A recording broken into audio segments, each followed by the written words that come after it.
రాష్ట్ర వ్యాప్తంగా భూముల రిజిస్ట్రేషన్ విలువను పెంచుతున్నట్టు రెవెన్యూ శాఖ నిన్న ప్రకటించింది.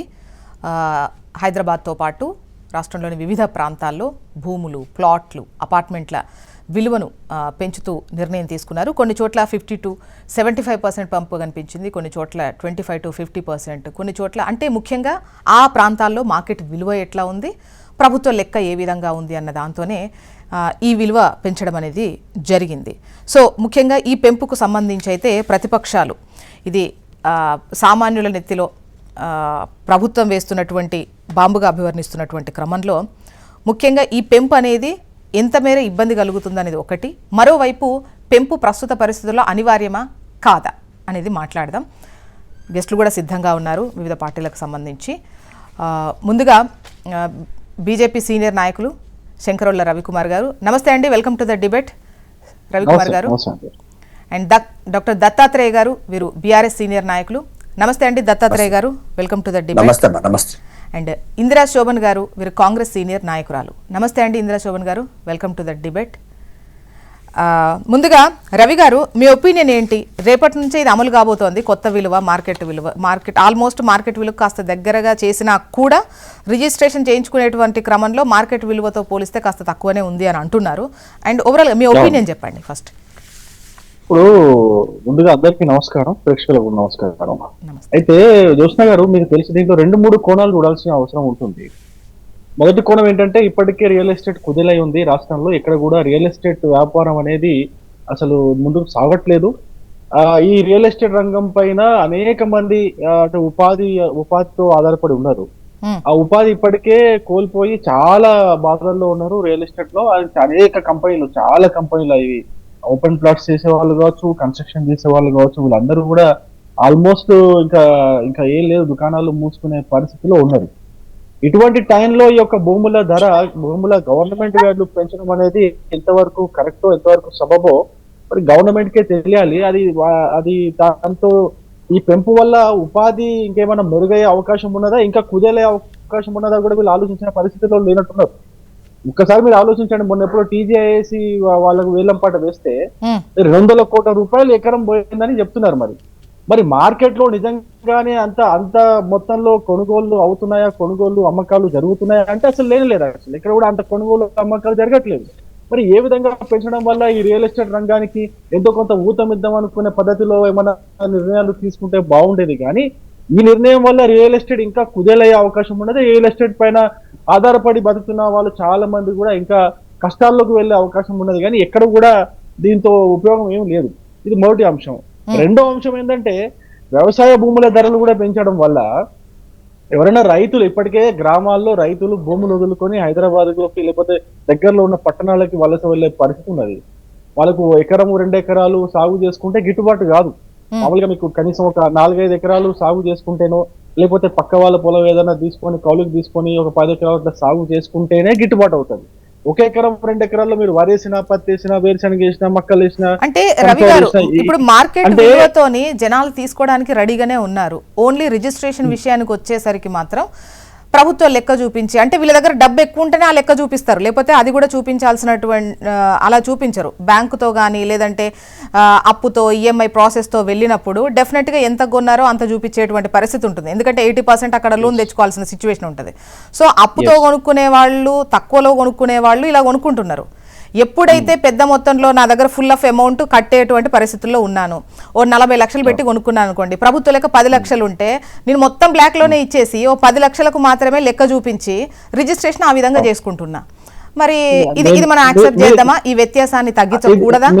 మీరు చెప్పేది బాగానే ఉంది, కానీ ఇక్కడ కొనేటోళ్ళు ఎవరున్నారు? ఇక్కడ నాకు తెలిసిన బిల్డర్స్ చాలా మంది ఉన్నారు. పాపం వాళ్ళు పైన మాత్రం ఏదో చూపించుకుంటున్నారు, అంత బాగుందన్నట్టు కనిపిస్తా ఉంది. కానీ లోపల వాళ్ళ కన్నీళ్లు చూస్తే బాధ అనిపిస్తుంది. ఒక ప్లాట్ కొనేవాడు ఒక ఎంక్వైరీ కూడా రావట్లేదు. ఇప్పుడు వారాంతాల్లో మామూలుగా ఎంక్వైరీస్ బాగా వస్తాయి, శనివారాలు ఆదివారాల్లో వారాంతాలు బాగా వస్తాయి. ఈ శని ఆదివారాల్లో ఎక్స్పెక్ట్ చేస్తారు, వీళ్ళు చాలా ప్రిపేర్ అయి ఉంటారు అనమాట బిల్డర్స్ అందరు, కన్స్ట్రక్షన్ చేసే వాళ్ళందరూ కూడా. అసలు కనీస రెస్పాన్స్ కూడా రావట్లేదు, అసలు ఒక ఎంక్వైరీ కూడా రావట్లేదు. మీరు కొనేటోడే లేడు, దిక్కులేరా దేవుడా అంటే అది బ్లాక్ లో రిజిస్ట్రేషన్ చేసుకుంటున్నారా, వైట్ లో రిజిస్ట్రేషన్ చేసుకుంటారు తర్వాత సంగతి. సరే, మీరు అన్నట్టుగా టెక్నికల్ గా చెప్పాలంటే కొంతమంది ఎవరైనా 80% 90% లోను కావాలంటే బహిరంగ వాల్యూ, ఇప్పుడు ఎగ్జాంపుల్ గవర్నమెంట్ వాల్యూ 30,000 గజం ఉందనుకోండి, గవర్నమెంట్ వాల్యూ 30,000 గజం ఉంటే ఈయన 1,00,000 రూపాయలకు కొంటాడు గజానికి, ఫర్ ఎగ్జాంపుల్ చెప్తున్నా. 1,00,000 రూపాయలకు కొంటే 1,00,000 రూపాయలకు రిజిస్ట్రేషన్ చేసుకునే వాళ్ళు, పూర్తిగా వైట్ అమౌంట్ లో రిజిస్ట్రేషన్ చేసుకునే వాళ్ళు కూడా ఉన్నారు ఇవాళ రేపు, కాదని అనట్లేదు. కానీ ఆ కొనుగోలు చేసే వాళ్ళు ఎవరు ఇక్కడ? నా దగ్గరకు వస్తే నా దగ్గర కొన్ని వందల ఫ్లాట్లు అట్లనే పడి ఉన్నాయి. రియల్ ఎస్టేట్ ఏ విధంగా ఉంది, ప్రస్తుత కొనుగోళ్లు అమ్మకాలు ఎట్లా జరుగుతున్నాయి ఒకవైపు పక్కన పెడితే, ఈ వ్యత్యాసాన్ని కరెక్షన్ చేయాల్సిన అవసరం ఉందా లేదా? అంటే మార్కెట్ విలువను, ప్రభుత్వ విలువను, రిజిస్ట్రేషన్స్ కావచ్చు, అమ్మకాలు కొనుగోళ్లకు సంబంధించి కావచ్చు, భూముల ధరలు అనేవి ఈ వ్యత్యాసాన్ని కరెక్ట్ చేయాల్సినటువంటి అవసరం ఉందా లేదా? నేను ప్రభుత్వం యొక్క ప్రాధాన్యత క్రమాన్ని నేను తప్పుపడుతున్నా. ప్రభుత్వం ఏ విధంగా చూడాలా? రియల్ ఎస్టేట్ అనేది ఒక రంగము. ఆ ఇండస్ట్రీ పైన ఆధారపడి కొన్ని వందల వేల కుటుంబాలు జీవిస్తున్నాయి. వాళ్ళ యొక్క జీవితాలు ఇప్పుడు ఆగమైనాయి. ఆ జీవితాలను బాగు చేయాలంటే రియల్ ఎస్టేట్ కొంచెం పెంచాలా, రియల్ ఎస్టేట్ కొంచెం ఊతం ఇవ్వాలా, కొంచెం పాజిటివ్ వైబ్స్ వెళ్ళాలా. కానీ దానిపైన ప్రాధాన్యత చూపించకుండా కేవలం వీళ్ళకు ఆదాయం పెంచుకోవాలా, ప్రభుత్వ ఆదాయం పెంచుకోవాలని ఒకే ఒక లక్ష్యంతో వీళ్ళు రేట్లు పెంచుకుంటూ పోతే ఆ రియల్ ఎస్టేట్ రంగం పైన ఆధారపడి ఉన్నటువంటి కుటుంబాల యొక్క జీవితాలు ఏం కావాలంటున్నా నేను. మీ ప్రాధాన్యత క్రమాన్ని కరెక్ట్ చేసుకోవడం చెప్తున్నా. మీకు ఏది ప్రాధాన్యత, ఏది మీరు చేయాల్సిన విషయాలు, ఇప్పుడు తీసుకోవాల్సిన నిర్ణయాలు, దేనిపైన తీసుకోవాల్సిన నిర్ణయాలు అనేది ఈ ప్రభుత్వానికి గుడ్డిగుర్రం పాలు తోముతున్నట్టున్నది అంతే. నేనేమంటున్నా, రియల్ ఎస్టేట్ రంగాల్లో ఉపాధి లేకుండా పోయింది. కొన్ని వందల వేల కుటుంబాలు జీవిస్తాయండి రాష్ట్రంలో. మొత్తం గ్రామాల దగ్గర నుంచి మొదలైతే హైదరాబాద్ లాంటి పెద్ద పట్టణాల వరకు రియల్ ఎస్టేట్ పైన ఆధారపడి ఏజెంట్ల దగ్గర నుంచి స్టార్ట్ చేస్తే, అద్దె ఇల్లు చూపించే వాళ్ళ దగ్గర నుంచి స్టార్ట్ చేస్తే కొన్ని వందల వేల కుటుంబాలు ప్రతి గ్రామంలో ఇట్లా మీరు డిపెండ్ అయి ఉంటాయి. మీరు దానిపైన ఏమైనా చర్యలు తీసుకోవాలి, కానీ రేట్లు పెంచేస్తే ఈ రంగానికి మీకు. ఒకసారి దత్తాత్రేయ గారి ఒపీనియన్ కూడా తీసుకుందాం. రవి గారు, దత్తాత్రేయ గారు, గుడ్ మార్నింగ్. గుడ్ మార్నింగ్ అండి. దత్తాత్రేయ గారు చెప్పండి, అంటే ఈ పెంపుకు సంబంధించి ఆల్మోస్ట్ ఇది కరెక్ట్ కాదని చెప్తారని నేను అనుకుంటున్నా. మీరు ఆందోళన కూడా చేసినారు. వినండి. ములుగుతున్న నక్కపైన తాటికాయ పడ్డట్లుగా అసలే రియల్ ఎస్టేట్ రంగం కుదేలైపోయి ఉంది. ప్రభుత్వ తుగ్లక్ నిర్ణయాల వల్ల తెలంగాణ రాష్ట్రంలో, ముఖ్యంగా హైదరాబాద్ నగరంలో మూసి చుట్టుపక్కల వాళ్ళని కూల్చేసిండ్రు. దానివల్ల పెట్టుబడులు పెట్టాలంటే ఏది ప్రభుత్వ భూమి, ఏది బఫర్ జోన్ లో ఉంది, ఏది ఇంకొక దగ్గర ఉంది అనేటువంటి భయంతో గుప్పెడు డబ్బులు జేబులో ఉంటే తీసుకుపోయి పెట్టుబడి పెట్టి కొనుక్కుందామంటే భయంకరమైనటువంటి పరిస్థితుల్లో ఎన్ని ఎంక్వైరీలు చేయాలో ఆ పరిస్థితుల్లో రియల్ ఎస్టేట్ అంటే ఒక ప్లాట్ కొనుక్కోవాలన్నా, ఒక ఇల్లు కొనుక్కోవాలన్నా, ఒక అపార్ట్మెంట్ కొనుక్కోవాలన్నా కూడా చాలా ఆలోచించాల్సిన పరిస్థితి ఏర్పాటైంది ఇప్పుడున్న పరిస్థితుల్లో హైదరాబాద్ లో. దానికి తోడు హైడ్రా తోడైంది. హైడ్రా పేరు మీద హైదరాబాద్ లో మామూలు హల్చల్ లేదు. కాబట్టి ఇవన్నీ చూసిన తర్వాత ప్రభుత్వానికి ఎట్లా పెంచబుద్ధి అయిందండి? ఇప్పటి వరకు తెలంగాణ రాష్ట్రంలో కొత్తగా ఐటీ రంగానికి సంబంధించిన కొత్త సంస్థలు ఏమైనా పెట్టుబడులు పెట్టాయా? ఒక కొత్త బిల్డింగ్స్ ఏమన్నా, ఐరైజాలు అంటే ఏమైనా బిల్డింగ్స్ ఏమన్నా ప్రభుత్వం కట్టి ప్రభుత్వ రంగ సంస్థలకు కానీ లేకపోతే ప్రైవేట్ వ్యక్తులు వచ్చి పెట్టుబడులు పెట్టి బిల్డింగ్లు కట్టినరా? ఏం ఉద్ధరించిందని చెప్పేసి వాళ్ళ ప్రభుత్వం యొక్క సబ్ ఛార్జీలను మొత్తం కూడా పెంచేసిందండి. రియల్ ఎస్టేట్ ఛార్జీలు 15% నుండి 100%. ఒక జస్ట్ ఎగ్జాంపుల్ చెప్తా జోష్నా గారు. కనీసం హైదరాబాద్ నగరంలో ఒక షేర్లింగంపల్లిలో 10 కోట్లకు ఒక ఎకరం భూమి ఉంది. అది వాళ్ళ 30 కోట్లకు ఎకరంగా మారింది. ప్రభుత్వం కొత్తగా ఆ ప్రాంతంలో ఏమైనా పెట్టుబడులు పెట్టి ఆ ప్రభుత్వ భూములకు రేట్లు పెంచినట్టుగా లేకపోతే యాదృచ్ఛికంగా మార్కెట్ విలువ పెరిగినట్టుగా ఏమైనా జరిగిందా? తెలంగాణ రాష్ట్రంలో రియల్ ఎస్టేట్ వ్యాపారులు, బిల్డర్లు తలలు పట్టుకొని కట్టిన అపార్ట్మెంట్లు అమ్మలేక, చేసిన అప్పు కట్టలేక బ్యాంకుల చుట్టూ, బయర్ల చుట్టూ తిరుగుతూ నానా తిప్పలు పడుతా ఉన్నారు. ఈ మధ్యన ఒక 2-3 బిల్డర్స్ సూసైడ్ చేసుకున్నటువంటి పరిస్థితి కూడా మనం చూసినాం. అయితే ప్రస్తుత తెలంగాణ రాష్ట్రంలో సాధారణంగా ఉన్నటువంటి పట్టణ ప్రాంతంలో, జిహెచ్ఎంసీ ప్రాంతంలో, మున్సిపాలిటీల ప్రాంతంలో స్టాంప్ డ్యూటీ 4% ఉంది, ట్రాన్స్ఫర్ డ్యూటీ 1.5% ఉంది, రిజిస్ట్రేషన్ ఛార్జెస్ 0.5% ఉంది. మొత్తం సుమారుగా 6% వసూలు చేస్తా ఉంది ప్రభుత్వం. ఒక మార్కెట్ విలువ 20% నుంచి 100%కి పెంచడం వల్ల, for example Kokapet, Gachibowli, financial district లాంటి ప్రాంతాల్లో ఈ పెంపు ఎక్కువగా ఉంది. అయితే ఒక స్థలం ప్రభుత్వం విలువ 50 లక్షలు ఉందనుకుంటే ఉదాహరణకు 6% రిజిస్ట్రేషన్ ఛార్జీలు అంటే ప్రభుత్వానికి 3 లక్షల రూపాయల లాభం వస్తుంది. ఇప్పుడు కొనుగోలుదారుడి మీద అదే విలువ 50% పెరిగితే 75 లక్షల పైన భారం పడతా ఉంది. అంటే 25 లక్షల రూపాయల అదనపు భారం కొనుగోలుదారుడి మీద పడతా ఉంది. ఒకటి, ప్రభుత్వ రిజిస్ట్రేషన్ ఛార్జీలు 3 లక్షల నుంచి 5 లక్షల రూపాయలకు పెరుగుతా ఉంది. అంటే ఈ అదనంగా ఈ 2 లక్షల రూపాయలు యాడ్ అవుతా ఉన్నాయి. అంటే ఇంత పెద్ద ఎత్తున ఏం ఉద్ధరించిండ్రండి? ఈ సంవత్సరం అంటే గతంలో కేసీఆర్ గారు దిగిపోయే సమయానికి తెలంగాణ రాష్ట్రంలో ఉన్న రెవెన్యూ శాఖకు రిజిస్ట్రేషన్స్ ద్వారా స్టాంప్ అండ్ డ్యూటీస్ ద్వారా వచ్చిన ఆదాయము 14,269,00,00,000 ఆదాయం అయితే 2023-24 సంవత్సరానికి రేవంత్ రెడ్డి గారు ముఖ్యమంత్రి అయిన తర్వాత ఈ మూసీ ప్రక్షాళన పేరు మీద ఈ హైడ్రా పేరు మీద చేసిన నానా హైరాణకు ఈ పిచ్చి తుగ్లక్ నిర్ణయం వల్ల ఎక్కడ ఫ్యూచర్ సిటీలో పెడతామనేటువంటి ఆలోచన వల్ల హైదరాబాద్ చుట్టుపక్కల ఉన్నటువంటి సైబర్ సిటీ కావచ్చు లేకపోతే ఇంకో సిటీ కావచ్చు ఎక్కడ కూడా రియల్ ఎస్టేట్ పుంజుకోలేదు కాక ఉల్టా పడిపోయింది మైనస్ లో. దత్తాత్రేయ గారు దేశవ్యాప్తంగా కూడా రియల్ భూము ఆల్మోస్ట్ ఇటువంటి సిచ్యువేషన్ లోనే అంటున్నారు వాళ్ళు. జోష్నా గారు దేశవ్యాప్తంగా ఉన్న సంగతి పక్కన పెట్టండి, తెలంగాణ రాష్ట్రంలో గ్రామీణ ప్రాంతాల్లో కూడా మేము వచ్చిన తర్వాత జిల్లాలు చేయడము, మండలాలు కట్టడము, ఆ జిల్లాల్లో కలెక్టరేట్లు, మెడికల్ కాలేజీలు, ఇంటిగ్రేటెడ్ మార్కెట్ యార్డులు, రోడ్లు, మున్సిపాలిటీలో ఉన్నటువంటి రోడ్డు డివైన్ ఇవన్నీ చేయడం వల్ల భూముల విలువ పెరిగిన మాట వాస్తవం. మేము ఊరికే గాలికి రేట్లు పెంచలే, వీళ్ళలాగా రావడమే ఆదాయం కోసం పెంచలే. ఇవాళ ఎంత పడిపోయింది తెలుసా? స్టాంప్స్ అండ్ రెవెన్యూ శాఖ యొక్క డ్యూటీ 8,473 కోట్ల ఆదాయానికి పడిపోయింది. మేము వచ్చినప్పుడు 75% ఆదాయం మేము పెంచితే వీళ్ళు వచ్చిన తర్వాత -45%. అంటే ఎవరికి లాభం చేకూర్చాలని ఇవాళ ఈ నిర్ణయాలు తీసుకుంటున్నారు మేడం? పేదోడుగానే ఉండాలా, మధ్యతరగతికి ఇంటి కళ అనేటువంటిది నెరవేరని కళగా ఉండబోతా ఉంది. ఇవాళ ఎకరం విలువ 75,000 రూపాయలు ఉంది ఊర్లలో ప్రభుత్వ విలువ. కొన్ని ప్రాంతాల్లో అంటే ప్రాంతాన్ని బట్టి ప్రభుత్వ విలువ. గ్రామీణ ప్రాంతాల్లో అయితే 3 రకాల రోడ్లను నిర్ణయించింది. అంటే ఒక డాంబర్ రోడ్డు కానీ, సిసి రోడ్డు కానీ, మట్టి రోడ్డు కానీ ఉంటే ఆ ప్రాంతానికి రీచ్ అయితే, మట్టి రోడ్డు కాకుండా ఎద్దుల బండి పోయే రోడ్డు ఉన్నటువంటి ఎకరా వ్యవసాయానికి ప్రభుత్వ విలువ 75,000 నిర్ణయించింది. గతంలో మా ప్రభుత్వం ఉన్నప్పుడు మేమేం మార్చలే, అట్లాగే 75,000 ఉండే. ఇవాళ రేవంత్ రెడ్డి వచ్చిన తర్వాత ఏమైనా రోడ్లు వేసినావా, వాళ్ళకి ఏమైనా మోటార్లు పెట్టి వాటర్ సప్లై చేసినావా, కెనాల్స్ వేసినావా, ఏం చేసినావని నువ్వు ఉటావుటిన 75,000 రూపాయల ఎకరం ఉన్నటువంటి ప్రభుత్వ ధరని 2,75,000 పెంచినావు. మినిమం ఎకరం విలువ ఇప్పుడు తెలంగాణ రాష్ట్రంలో ఏ మూలన తీసుకున్నా కూడా 2,75,000 అవుతా ఉంది. సాధారణంగా ఎవడైనా భూముల మీద పెట్టుబడులు పెట్టాలనుకునే వాడి ఆశ మీద అడి ఆశలు అయిపోయినాయి. ఇవాళ నీళ్లు పోసేసినావు. ఇది ఏ నిర్ణయమో ఇక్కడ మీరున్నటువంటి వాళ్ళు ఇప్పుడు డిబేట్ ఇందిరా గారే సమాధానం చెప్తారు. ఇందిరా గారు చెప్పాల్సిన అవసరం. ఇందిరా గారు చెప్పండి, మీరే చెప్పాలి. అంటే ఇప్పుడున్నటువంటి పరిస్థితుల్లో ఒకవైపు రియల్ ఎస్టేట్ వ్యాపారం ఇబ్బందికర పరిస్థితుల్లో ఉంది. ఈవెన్ మీరు పెట్టుకున్నటువంటి టార్గెట్ కూడా రీచ్ కాని సిచ్యువేషన్. మొన్న మధ్య ఎంత వచ్చింది ఏంటి ఆదాయం అన్నటువంటి లెక్కలు చెప్పినటువంటి క్రమంలో సో ఇప్పుడు ఇంకా పెంచితే ఇంకా కొనుగోలుకు సంబంధించి వెనక ముందు ఆడేటువంటి పరిస్థితే ఉంటుంది, మరింత కుదేలయ్యేటువంటి అవకాశం ఉంటుంది అన్నటువంటిది కనిపిస్తోంది. ఇది డెఫినెట్గా సామాన్యులకు ఇబ్బంది, ముఖ్యంగా భూమి కొనుక్కోవాలనుకున్న వాళ్లకు. ప్లాట్లు ఫ్లాట్లు ఇది వేరే లెక్కలో ఉంటుంది. బట్ వ్యవసాయ భూమికి సంబంధించి కావచ్చు, భూములు కొనుక్కోవాలనుకునేటువంటి వాళ్లకు ఒకవైపు ఆల్రెడీ వెంచర్లు వేసిన వాళ్ళు కూడా చాలా ఇబ్బందుల్లో ఉన్నాము అని చెప్పేసి ఆ మధ్యకాలంలో మాట్లాడినట్టున్నారు. అంటే కాస్త స్తంభించింది. కొనుక్కునే వాళ్ళు ఒక విధంగా చెప్పాలంటే డిమాండ్ కన్నా ఎక్కువ సప్లై కూడా కనిపిస్తున్నాయి. ఈ ప్లాట్లు, వెంచర్లు ఇవన్నీ పెద్ద ఎత్తున వచ్చేసాయి. సో ఈ క్రమంలో ఏంటి ఈ టైంలో పెంచడం కరెక్టేనా? అంటే ఆదాయార్జనగా పెంచారని అంటే తగ్గింది కాబట్టి రేటు పెరిగితే ఈ లెక్కలో ఏమన్నా కలిసి వస్తుందని. ప్యానెల్లో ఉన్న ఇద్దరు సోదరులకు, మీకు అలాగే హెచ్ఎంటీవీ ప్రేక్షకులకు గుడ్ మార్నింగ్ అండి. సో ఇవాళ భూముల గురించి, రియల్ ఎస్టేట్ గురించి దయ్యాలు వేదాలు వల్లించినట్టుగా ఉన్నది పిఆర్ఎస్ వాళ్ళు చెప్పే ముచ్చట. ఎందుకంటే భూములు 2014 ముందు ప్రైజ్ ఏముంది, 2014 తెలంగాణ వచ్చిన తర్వాత ఒక ఎకరా మామూలు పని కొనే పరిస్థితి ఉంది. ఏమి పనికిరాని పొరంబోకు భూమి కూడా 15 లక్షల 20 లక్షలు పోయే పరిస్థితికి ఈ రాష్ట్రంలో కల్పించినారు.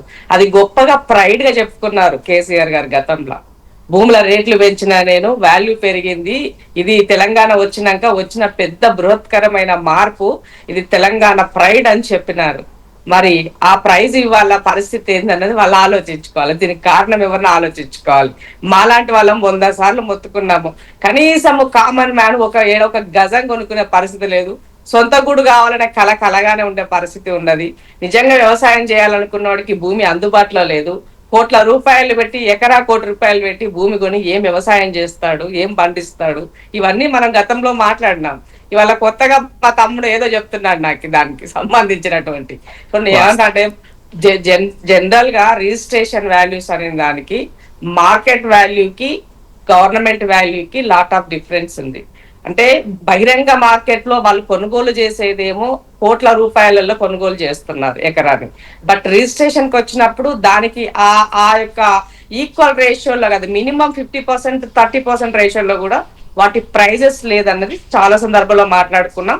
బట్ గవర్నమెంట్ ఏదైనా ఎక్కడైనా ఇరిగేషన్ కోసమో ఇతరత్ర పనుల కోసము ప్రభుత్వము ప్రజల దగ్గర నుంచి ల్యాండ్ అక్వైరీ చేసినప్పుడు మార్కెట్ వాల్యూ కాకుండా గవర్నమెంట్ రిజిస్టర్ వాల్యూ ఏముందో ఆ వాల్యూ కట్టించే పరిస్థితి ఉండింది. సో అట్లాంటప్పుడు వాళ్ళు నష్టపోయే పరిస్థితి ఉంది కదా. ఈ లాజిక్ ఎందుకు ఆలోచిస్తలేరు ఈ లైన్ లో? కాబట్టి ఒక సందర్భం వచ్చినప్పుడు దానిని కొంత చేసుకోవాల్సినటువంటి అవసరం ఉందన్నది గమనించండి. ఇక్కడ ఇది చేయడం ద్వారా ఏమంటారు, పొంగులేటింటికో ముఖ్యమంత్రి గారింటికో పోయే పరిస్థితి లేదని. కాబట్టి ప్రభుత్వం అనేది ప్రజలకి తిరిగి మళ్ళీ చెల్లించేటువంటి కార్యక్రమం అది. సో దీంట్లో ప్రాక్టికాలిటీ, గ్రౌండ్ రియాలిటీ ఎంత వరకు ఉందన్నది మాత్రం ఇందిరా గారు, ఇలా ప్రభుత్వం నుంచి కూడా ఈ పెంపు అంటే ఆలోచించాలి. డెఫినెట్ గా ఇది కరెక్షనే అని అనుకున్నా కూడా ఈ విధమైనటువంటి పెంపు ఉండడం వల్ల ఈవెన్ మార్కెట్ విలువ మళ్ళీ దీన్ని యాడ్ చేసి పెంచేట్టున్నారు. మరింత పెరిగేటువంటి అవకాశాలు ఉంటాయి, కొనుక్కునే వాళ్ళకు ఇంకా మరింత ఇబ్బందికర పరిస్థితి. ఇప్పుడు లేదు, ఇప్పుడు మీరు గమనించండి, పెరిగినటువంటి ప్రైస్ ఏ ఏరియాలో పెరిగింది? శంషాబాద్ ఏరియా, ఎక్కడైతే గ్రేటర్ హైదరాబాద్ పరిధిలో హైయెస్ట్ కోట్ల రూపాయలు ఉన్నటువంటి ఏరియాలో మాత్రమే ఈ ప్రైస్ కాస్ట్ అనేది మీకు కనబడుతున్నది. మిగతా దగ్గర నార్మల్ గా ఉంది. నేను వంశీరామ్ బిల్డర్స్ వాళ్ళు కొన్నారు 203 కోట్ల రూపాయలకి, ఎంత పర్ ఎకరా 34 కోట్లు 34 కోట్లు 5 ఎకరాలు కొనుగోలు చేశారు. వంశీరామ్ బిల్డర్స్ ఎవరితో జగమెరిగిన సత్యము. ఇక నేను మళ్ళా చరిత్రలకు పోవాలనుకోవట్లేదు. కాబట్టి నేనేమంటుందంటే, మనం అధికారంలో ఉన్ననాడు అన్ని అనుభవించేసి ఇవాళ చేయగానే, ఈ ప్రభుత్వం చేయగానే ఇది ప్రభుత్వ వైఫల్యం అని నెట్టివేయడం అన్నది సరి అయినది కాదు. ఎందుకంటే మీరు 10 సంవత్సరాలు అధికారం నుండి ఏం చేశారో ఒకసారి నెంబర్ వేసుకోండి అంటున్నా. రెండో విషయం ఏంటంటే, ఓవరాల్ గా దేశంలోనే కొనుగోలు శక్తి ప్రజల వద్ద పడిపోయింది. కాబట్టి ఇవాళ రియల్ ఎస్టేట్ అనేది మన ఒక్క దగ్గరే కాదు, మొత్తం అంతటా దగ్గర కూడా భూ కొనుగోలు గాని, భూముల విషయాన్ని గాని చాలా ఇబ్బందికరమైనటువంటి పరిస్థితులు ఉన్నాయి. దీనికి కారణము ప్రజల దగ్గర కొనుగోలు శక్తి పడిపోవడమే. దీనికి కారణము భారతీయ జనతా పార్టీ చేసినటువంటి తుగ్లక్ చర్యలు అన్నది గమనించాలి. నిన్నటికి నిన్న 1,00,000 కోట్ల రూపాయల బంగారాన్ని అమ్మినటువంటి పరిస్థితులు మనం చూసినాం. కాబట్టి బీజేపీ వాళ్ళు ఎంత తక్కువ మాట్లాడితే వాళ్ళ వాల్యూ అంత కాపాడుకున్న వాళ్ళు అవుతారు. వాళ్ళు ఏది మాట్లాడినా మాలాంటి వాళ్ళ ముందు మాట్లాడితే మళ్ళీ వాళ్ళు బూమరంగ్ అయ్యే పరిస్థితి ఉంటది. మూడో విషయం ఏంటి అని అంటే, ఇందిరా గారు, మీ వాయిస్ తోనే కంటిన్యూ చేస్తాను. ఒక్క కాలర్ ని తీసుకున్న తర్వాత మీ వాయిస్ తోనే మళ్ళీ తీసుకుంటా. ప్రకాష్ రెడ్డి గారు, వీరు వనపర్తి నుంచి కాల్ చేస్తున్నారు. ప్రకాష్ రెడ్డి గారు, గుడ్ మార్నింగ్ అండి. నమస్తే మేడం. నమస్తే సార్, చెప్పండి. మేడం, వీళ్ళు అనుకోని ఇట్లా పెంచుకుంటూ పోతున్నారు. వ్యవసాయ ల్యాండ్స్ కి ఎవరన్నా పెంచొచ్చు అట్లా రిజిస్ట్రేషన్ ఛార్జెస్. ఇప్పుడు ఒక కొడుకు పిల్లలకు ట్రాన్స్ఫర్ చేయాలంటే చేయగలుగుతాడా? ఇప్పుడున్న పరిస్థితులు, వ్యవసాయంలో ఇప్పుడున్న పరిస్థితుల్లో ఎంత కట్టాల్సి వస్తుంది stamp duty? Prakash Reddy sir, మీ ఏరియాలో మైండ్ లేని అసలు చేస్తున్నారు వీళ్ళంతా. అసలు ఆడ ఉన్నోళ్ళు నాకు తెలిసిన కాడికి ఒక ఆయన మా అన్న డిస్టిక్ అయిన ఒక ఆయన ఉన్నాడు. ఆయనకు అంత ఇంత వాళ్ళిద్దరికి ఏం అవగాహన ఉంది? ఎందుకండి ఇప్పుడు ప్రకాష్ రెడ్డి గారు, మీ ఏరియాలో ఎంత ఉంది ఎకరం? మా ఊళ్ళో మొత్తం 6 లక్షల నుంచి 7 లక్షల దాకా ఉంది. ఎకరం 6 నుంచి 7 లక్షలు ఉందా? వనపర్తిలో అది డ్రాట్ ఏరియాకి సంబంధించిన చెప్పమనండి సోదరులను. 2014 తెలంగాణ రాక ముందుకు మీ దగ్గర ఎంతనే? 50,000 ఎకరా, 20,000, 30,000 ఎంత ఉంది ఎకరా? ఇలా తెలంగాణ రాక ముందు 50,000. మరి ఇవాళ ఎంత ఉందరా? 5 లక్షల దాకా. ఎవరి వల్ల పెరిగింది అన్నది, ఎందువల్ల పెరిగింది? కేసీఆర్ తీసుకున్న నిర్ణయాల వల్లనే కదా. మార్కెట్ యార్డ్లు, కలెక్టరేట్ ఏమి జరిగిందన్నా, ఇప్పుడు మన ఇప్పుడు బియ్యమే చూసుకో, 30 సంవత్సరాల కిందట ఏ రేటు ఉందో ఇవాళ అదే రేటు ఉంది. కందిపప్పు 30 సంవత్సరాల కిందట ఏ రేటు ఉందో అంతకంటే తక్కువనే ఉంది. అన్నా, నేను మిమ్మల్ని ఒకటి అడుగుతా అన్నా. మీరు లైన్ లో కాలర్లో ఉన్నారు కాబట్టి మాకు అవగాహన లేదన్నారు కాబట్టి అడుగుతున్నా. ఇప్పుడు మీరు 2014 ముందు 50,000, 30,000, నేను కూడా గదే పాలమూరు బిడ్డనే. మా దగ్గర చారగొండల ఎకరా 5,000, 10,000 అయ్యేలా ల్యాండ్. ఇలా 1 కోటి రూపాయలు మెయిన్ రోడ్ పైన. అంత వచ్చిందంటే మీ ఏరియాలో అంటే ఉండొచ్చు మీ యొక్క మేడం, మా కొనుగోలు ఏరియాలో శక్తిలో మాది వినండి. అంటే ప్రభుత్వాలు గట్లు ప్రభుత్వ ప్రజల కోసం తీసుకునేటువంటి పెంచినటువంటి దాంట్లో మీకు ప్రజల బాధ కోసం ఏంది? మా నెత్తి మీద పెద్ద ప్రైవేట్ బండ వ్యక్తులు మోస్తున్నారు. ల్యాండ్ లో భూ కొనుగోలు విషయానికి వచ్చినప్పుడు 10,000 50,000 నుంచి ఒకసారి ₹1,00,00,000 పోతే మరి అదెందుకు మాట్లాడుకోమే మనము? అది మాట్లాడొద్దా? ఆయన మాట్లాడి కాలర్ని మాట్లాడి పెట్టేసామని చెప్పండి. ఓకే ఏదైనా కొన్నది లేని పరిస్థితి ఉంటే మొదలే రైతులను అలర్ట్ చేస్తే పోతుంది, బాగుంటది. ఓకే ఓకే ప్రకాష్ రెడ్డి, ఇప్పుడు ఇందిరా గారు ఇక్కడ ప్రకాష్ రెడ్డి గారు అనేది ఏంటంటే కొనుడు అమ్ముడు పక్కన పెడితే బిడ్డల పేరు మీదకి మార్చాలంటే మళ్ళీ రిజిస్ట్రేషన్ చేయించాలి, అట్లా ఆ లెక్కల మళ్ళీ కట్టాలి. ఇప్పుడు ఆ లెక్క ఎక్కువ కదా, మీకు అర్థమైంది? అంటే ఒకవేళ ట్రాన్స్ఫర్ చేసేటట్టు ఉంటే అవేమన్నా కాస్త కొనుగోలు అమ్మకం కాకుండా ఉంటే గనక కాస్త తక్కువ ఉంటే అది వేరే లెక్కలో ఉంటుంది. రిజిస్ట్రేషన్ మళ్ళీ చేయించాలంటే మళ్ళీ కట్టాలి కదా. సో పిల్లల పేరు మీద మార్చుకోవడానికి నేను ఏమంటున్నానంటే మీరు చేసినటువంటి ఎందుకంటే పూర్తిగా ఏమొచ్చిందో పాలసీ అన్నది ఇంకా నేను కూడా అది చూడలేదు. పాలసీ మేకింగ్ లో ఉన్నటువంటి వాటిని చూసిన తర్వాత వాటి విషయాలను మనం మాట్లాడితే కరెక్ట్ గా ఉంటుంది.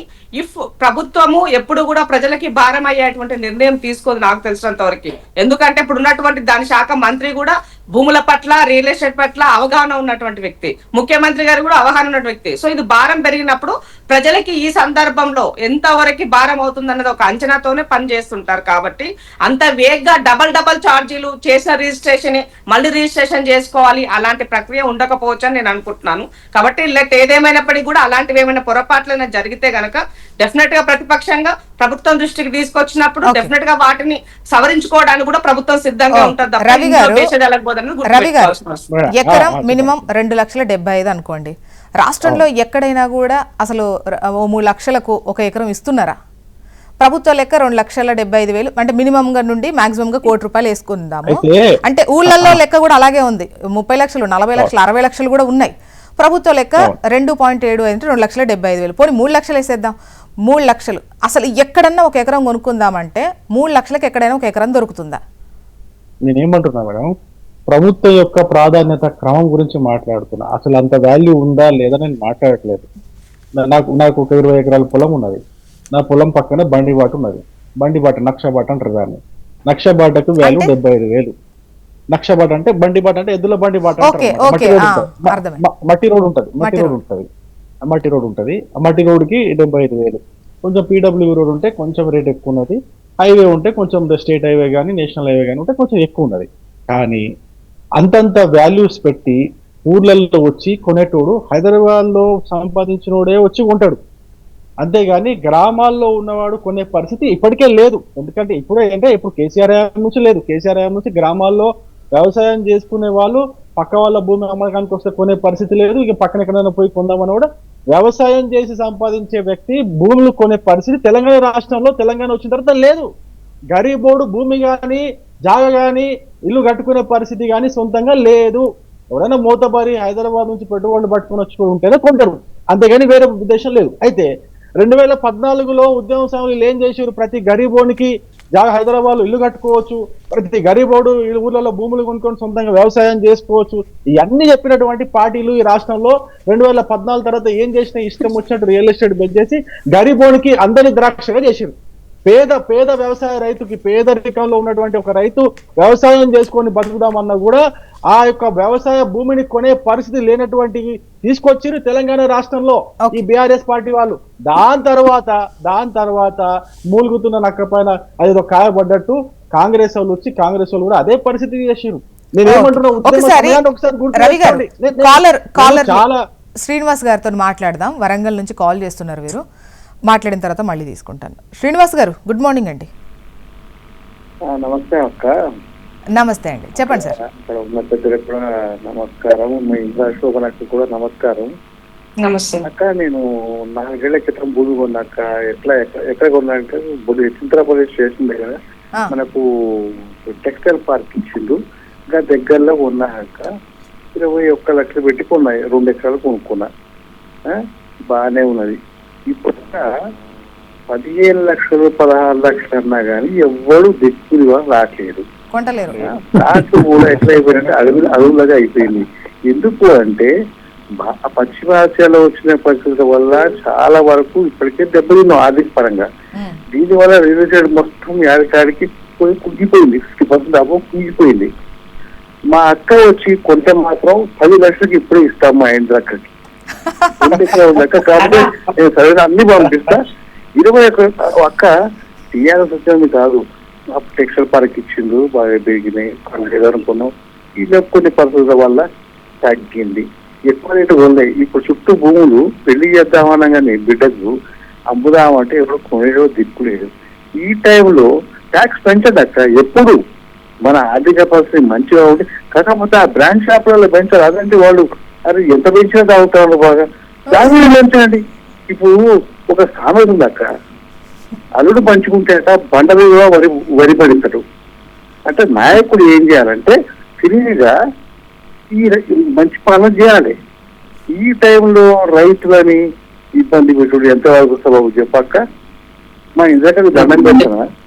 తప్పకుండా మీ ఒపీనియన్ ని నేను రెస్పెక్ట్ చేస్తున్నాను. మీరు ఇచ్చినటువంటిది స్తబ్దత ఉన్నది మార్కెట్ అనేది నేను కూడా ఒప్పుకుంటాను.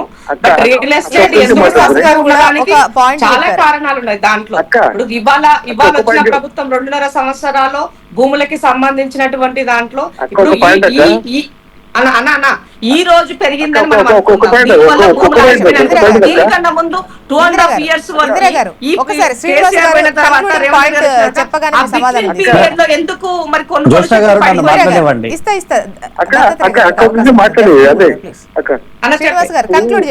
కౌలుకి ఇచ్చినా గానీ వాడు సంవత్సరానికి 2 సంవత్సరాల కౌలు కూడా రూపాయలే. ఎందుకంటే వాడికి సరైన ధర కూడా వాడికి రాలేకపోతుంది.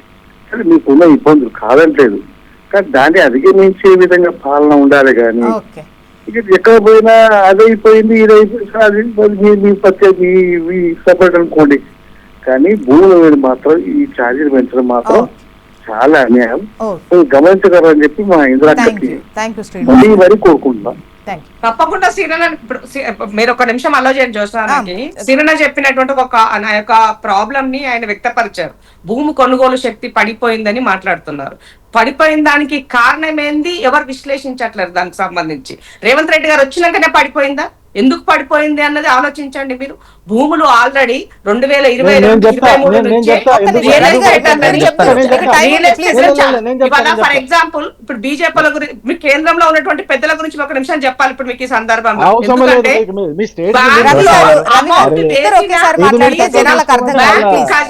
బ్యాంకు ఖజానా పెంచుకోవడం కోసము విపరీతమైనటువంటి ఏమంటారు సెస్సులు సర్చార్జీలు వేస్తూ ప్రజల్ని మోసం చేస్తున్నప్పుడు ప్రజల దగ్గర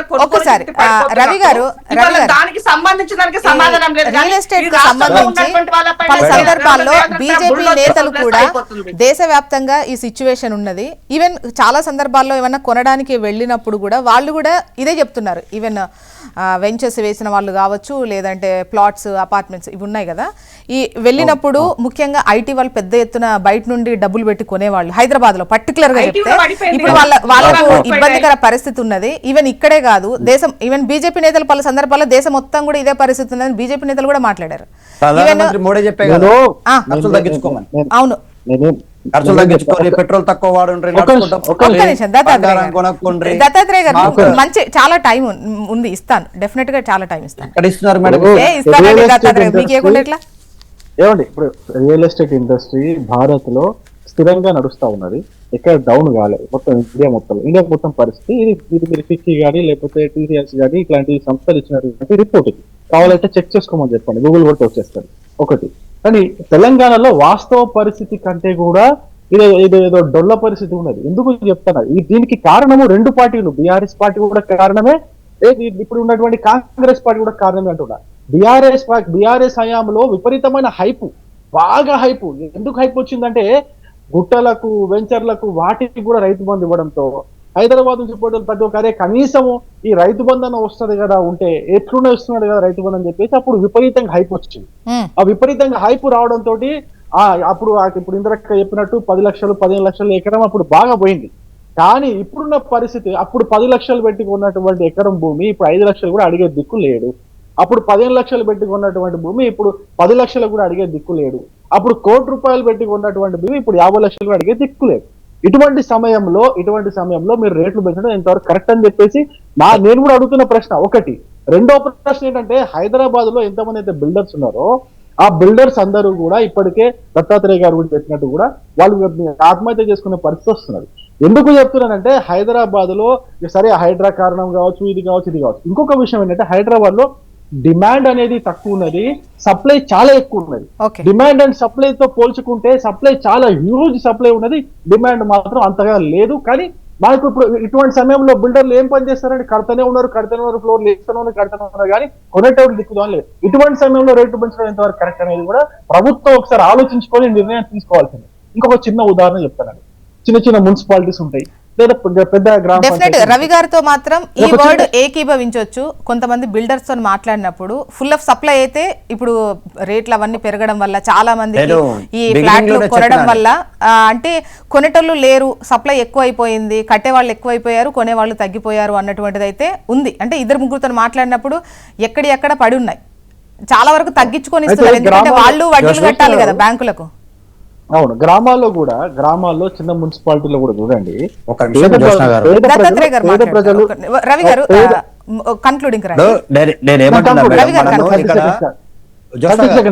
దత్తాత్రేయ గారు ఒక్క నిమిషం, రవి గారు కన్క్లూడింగ్ 30 seconds కంక్లూడ్ చేసి నేనేమంటున్నా, గ్రామాల్లో మున్సిపాలిటీలో చిన్న మున్సిపాలిటీలో పేదవాళ్ళు ఎవరైనా ఒక స్థలం కొని, ఒక 2 సెంట్లు 3 సెంట్ల స్థలం కొని ఇల్లు కట్టుకోవాలంటే ఆ స్థలం కొనలేనటువంటి పరిస్థితి ఇప్పుడు ఉన్నటువంటి తెలంగాణ రాష్ట్రం పరిస్థితి. గ్రామాల్లో ఒక సెంటు భూమి కాదు కదా, 100 గజాలు భూమి కొనాలంటే కూడా కొనలేదు. గ్రామాల్లో కూడా అండి, పెద్ద గ్రామాల్లో చిన్న మున్సిపాలిటీలో కొనలేని పరిస్థితి ఉన్నది. ఇంత హైప్ తీసుకొచ్చి రియల్ ఎస్టేట్ మొత్తాన్ని నాశనం చేయడానికి కారణం బీఆర్ఎస్. ఒకసారి మంగయ్య గారు ఖమ్మం నుంచి కాల్ చేస్తున్నారు. మంగయ్య గారు గుడ్ మార్నింగ్ అండి. గుడ్ మార్నింగ్ అండి. ఇప్పుడున్న పరిస్థితుల్లో కొనుగోలు ఎందుకు ఆగినాయంటే, ఇంతకుముందు సామాన్యుడు కూడా మరి ఒక 6-7 లక్షలు 8 లక్షలు పెట్టి ఒక ప్లాట్ కొనుక్కునే పరిస్థితి ఉంది, ఇవాళ లేదు అది. అందుకనే మరి ఈ గవర్నమెంట్ వచ్చిన తర్వాత ప్రతిదీ పెంచుకుంటూ పోతుంది, కానీ గవర్నమెంట్ లాభం చూస్తుంది తప్ప సామాన్య పరిస్థితి. ఇలా మనము ఖమ్మం పక్కన ఉన్నటువంటిది 8-9 లక్షలు పెట్టి తాకట్టు కొనుక్కుంది ఇదివరకు, ఇలా పరిస్థితి లేదు. అందుకనే నేను ఏమంటుందంటే ఈ గవర్నమెంట్ ఇప్పుడు పెంచడం అనేది కరెక్ట్ కాదనేది మీ ఒపీనియన్. ఓకే మంగయ్య గారు, థ్యాంక్ యూ ఫోన్ లైన్ లోకి అందుబాటులోకి వచ్చి మాట్లాడినందుకు. అండ్ దత్తాత్రేయ గారు. జోష్న గారు, మనం ఇప్పటి వరకు ఒక 3 కాలర్స్ నుంచి మనం కాల్స్ తీసుకున్నాం. ఫస్ట్ నంబర్ 1 ప్రకాష్ రెడ్డి అనేట ఆయన ఒక ప్రభుత్వానికి ఒక సూచన చేసిండు.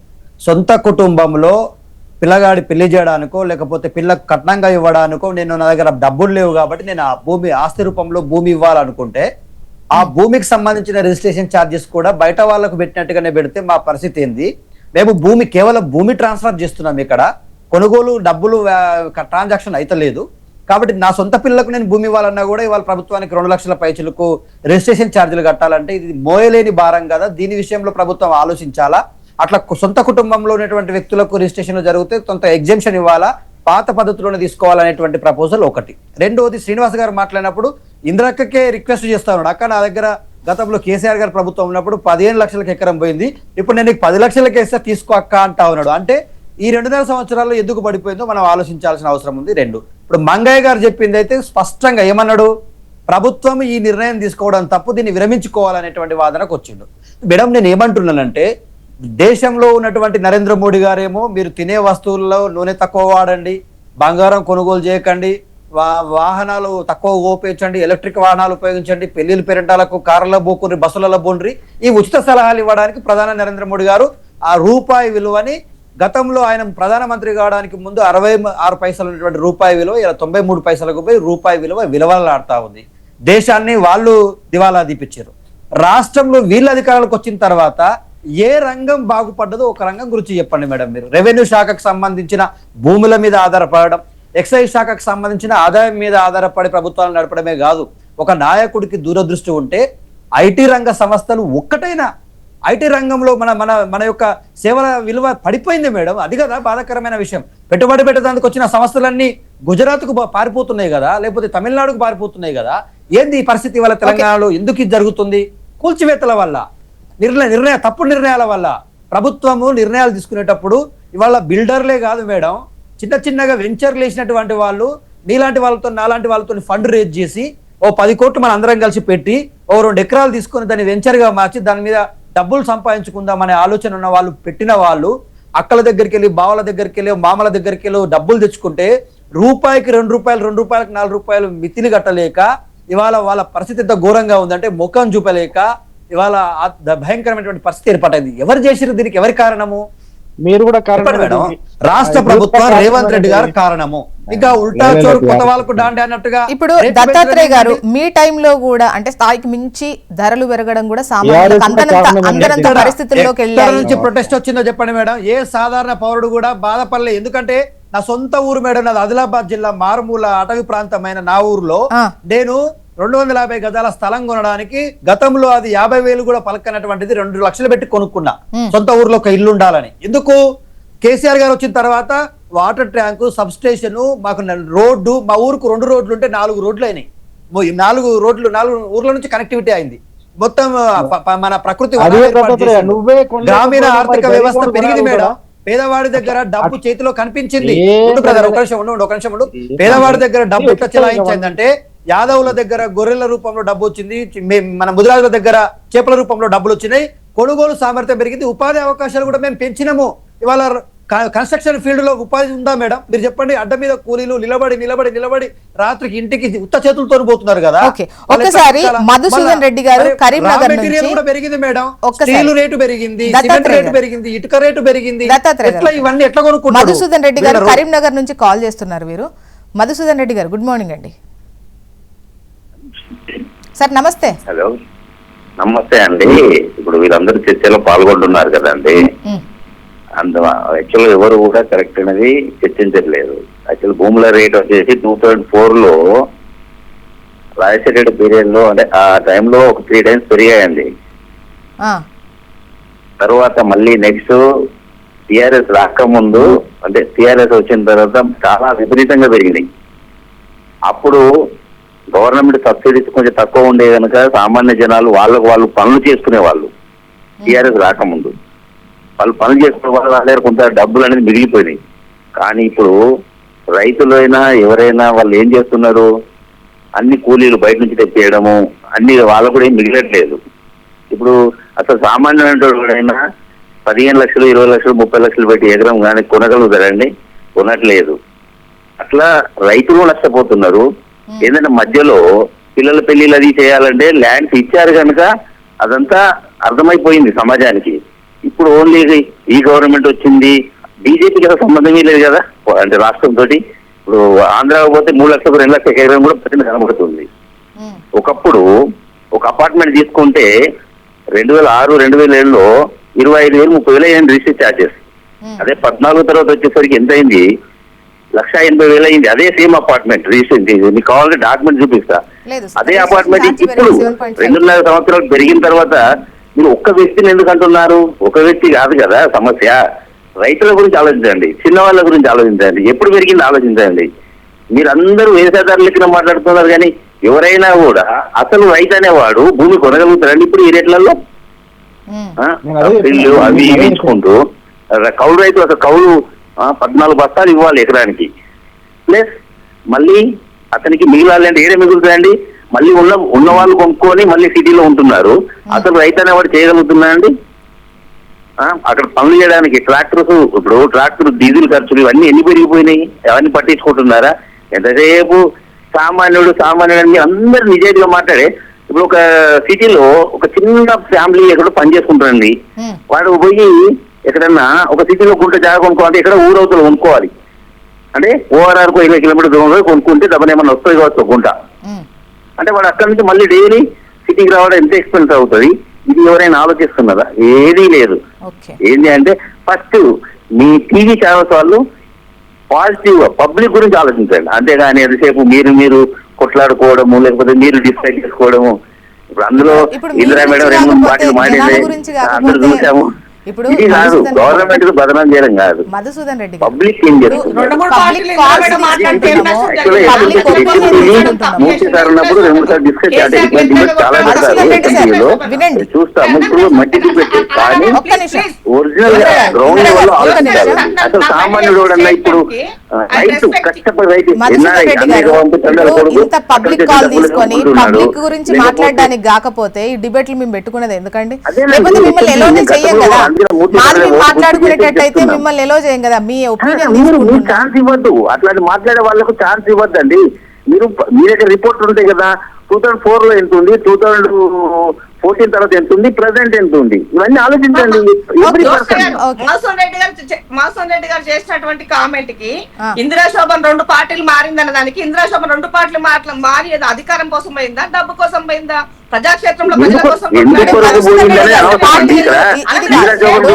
ఇందిరాజోగం గురించి జనాలకు తెలియాలని ఆలోచిస్తుంది తప్ప కానీ మీరు పార్టీలను ఎందుకు ఎవరు పెంచారు, ఎంత పెంచారు?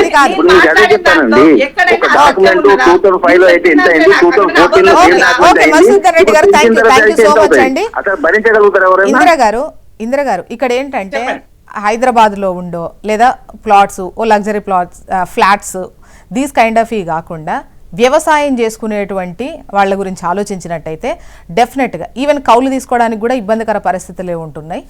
సో ఏంటి దీనికి సంబంధించి చూడాలి కదా, వ్యవసాయ భూములకు సంబంధించి లెక్క చూడాలి కదా. డెఫినెట్ గా ఇప్పుడు ప్రభుత్వం ఎప్పుడు కూడా ప్రజల పక్షాన ఒక కామన్ మ్యాన్ ని యూనిట్ గా తీసుకొని ఎలా ఉండాలని ఆలోచిస్తుంది. దాంట్లో నాకు ఎలాంటి అది లేదు. ఇందాక తను ఒక సజెషన్ చేశారు. సో పిల్లలకి కట్నంగా ఇచ్చినప్పుడు పసుపు కుంకుమల పేరుతోన భూమిని ట్రాన్స్ఫర్ చేసినప్పుడు ఆ రిజిస్ట్రేషన్ భారం అన్నది ఉండకుండా ఉంటే బాగుంటుంది అన్నది గుడ్ సజెషన్. సో ఇప్పుడు దాన్ని యాడ్ చేశారా లేదా అన్నది ఎగ్జాక్ట్ గా మీకు ఐడియా లేదు, నాకు కూడా ఐడియా లేదు, కాబట్టి అది వెరిఫై చేసుకుంటా నేను చెప్పగలుగుతా. రెండో విషయం ఏంటి అని అంటే సోదరులు ఏమాట్లాడినాక కంపెనీలు వచ్చే పరిస్థితి లేదు, ఏమంటారు తమిళనాడు పోతున్నాయి, ఇంకా కర్ణాటక పోతున్నాయి, ఇంకేదో గుజరాత్ పోతున్నాయి మాట్లాడినారు. నిన్ననే ముఖ్యమంత్రి గారు జర్మనీ వాళ్ళతో సంబంధించి ఎంఓయూస్ చేస్తున్నారు. దాదాపు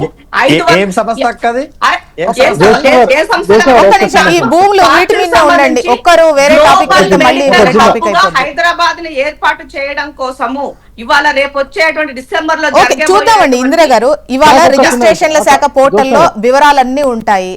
ఎక్కడ ఎంత పెరిగింది, ఆల్మోస్ట్ ఒక 10% కన్నా తక్కువే ఉంటుంది కావచ్చు పెరగని ఏరియాలు.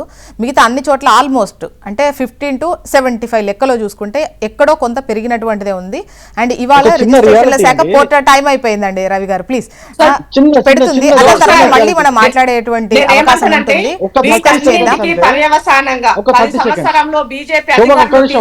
చూడాలి ఈ నిర్ణయం అనేది రియల్ ఎస్టేట్ కు సంబంధించి ఏదైనా ఇబ్బంది కలిగిస్తుందా లేదంటే ఉంటుందా అనేది తెలుస్తుంది. థ్యాంక్ యూ సో మచ్ అండి డిస్కషన్ లో పాల్గొన్నందుకు ఇందిరా గారు, రవికుమార్ గారు, దత్తాత్రేయ గారు, థ్యాంక్ యూ సో మచ్ అండి.